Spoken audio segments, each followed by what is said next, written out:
আসসালামু আলাইকুম বন্ধুরা, এবি কিচেনে সকলকে সাদর আমন্ত্রণ। আবারও আপনাদের কাছে অন্য একটি রেসিপি নিয়ে হাজির হলাম। আজকে আমি তৈরি করে দেখাবো বাটা মাছের ঝাল। তা সবাই অনেক রকমভাবে রান্না করে, আমি যেভাবে রান্না করি সেইভাবে দেখাচ্ছি। আমি বাটা মাছগুলো পরিষ্কার করে কেটে ধুয়ে নুন দিয়ে মাখিয়ে রেখেছিলাম। তারপরে আবারও একবার ভালো করে ধুয়ে নিয়েছি। নুন দিয়ে মাখিয়ে রাখলে মাছের আঁশটা গন্ধটা চলে যায় একদম। এবারে নুন, হলুদ আর লঙ্কা গুঁড়ো দিয়ে মাখিয়ে নিয়েছি। মাখিয়ে নিয়ে 10 মিনিট রেখে দেবো ভেতরে ভালোভাবে, তাহলে লবণটা ঢুকে যাবে। এবারে কড়াইতে তেলটা বেশ ভালো মতো গরম করে নিয়ে সরষের তেল দিয়েছি, আমি সরষের তেলেই রান্নাটা করব।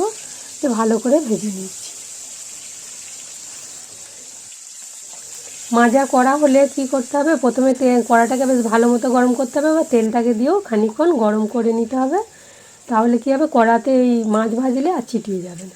ওইদিকে মাছ ভাজাটা হচ্ছে, আমি পেঁয়াজ, লঙ্কা, টমেটোটা পেস্ট করে নিচ্ছি। এখানে বড় সাইজের একটা পেঁয়াজ, ছোটো একটা টমেটো, 4-5টা কাঁচা লঙ্কা দিচ্ছি, যেগুলোকে পেস্ট করে নিলাম।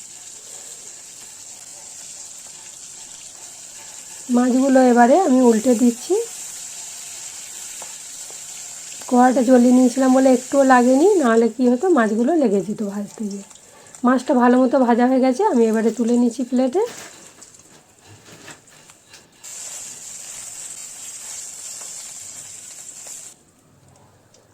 অল্প তেল আছে, এর মধ্যে আমি পেঁয়াজ বাটাটা দিচ্ছি। কেউ যদি তেল একটু বেশি পছন্দ করেন তাহলে আরও একটু তেল দিয়ে দেবেন।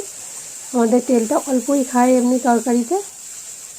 এখানে পেঁয়াজ বাটাটা দিয়ে 10-15 সেকেন্ডের মতো কষিয়ে নিলাম। এবারে লঙ্কা গুঁড়ো, হলুদ গুঁড়ো আর জিরে গুঁড়ো দিলাম। এখানে লঙ্কা গুঁড়ো বলতে কাশ্মীরি লঙ্কা গুঁড়ো দিয়েছি, কারণ আমি কাঁচা লঙ্কা দিয়েছিলাম, সেটাতেই ঝাল হবে। এটা শুধু কালার করার জন্য দিয়েছি। মিক্সির বাটিটা দিয়ে অল্প পানি দিয়েছি, অল্প লবণ দিয়ে দিলাম। এবারে ঢাকা দিয়ে মশলাটা হতে দেবো। গ্যাসের ফ্লেমটা কিন্তু লো করে দেবো। লো ফ্লেমে 5-7 মিনিট হওয়ার পর ঝোলটা একটু গাঢ় হয়ে এসছে। এবারে কষিয়ে নেব।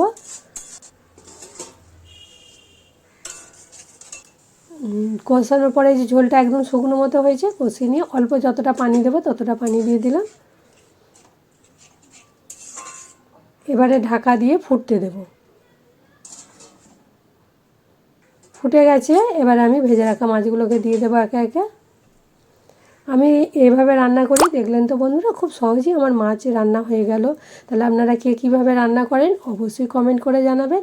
আর যদি আমার ভিডিওটা ভালো লাগে, ভিডিওতে একটা লাইক দেবেন আর বন্ধুবান্ধবদের সঙ্গে শেয়ার করবেন। নতুন বন্ধু হলে অবশ্যই অনুরোধ রইল আমার চ্যানেলটা সাবস্ক্রাইব করার, আর পাশে যে বেল আইকন আছে সেটা টাচ করে দেবেন। তাহলে যখনই আমি নিত্য নতুন ভিডিও ছাড়বো আপনাদের কাছে নোটিফিকেশান চলে যাবে। ফুটে এসছে, এবারে উপর থেকে ধনেপাতা দিয়ে আরও একবার ফুটিয়ে আর বন্ধ করে দেবো। দিয়ে 10 মিনিট পরে গরম গরম ভাতের সঙ্গে এইভাবে বাটা মাছ রান্না ঝোল খুব তো দারুণ লাগে খেতে। তাহলে আপনারা কে কীভাবে রান্না করেন অবশ্যই কমেন্টে জানাবেন।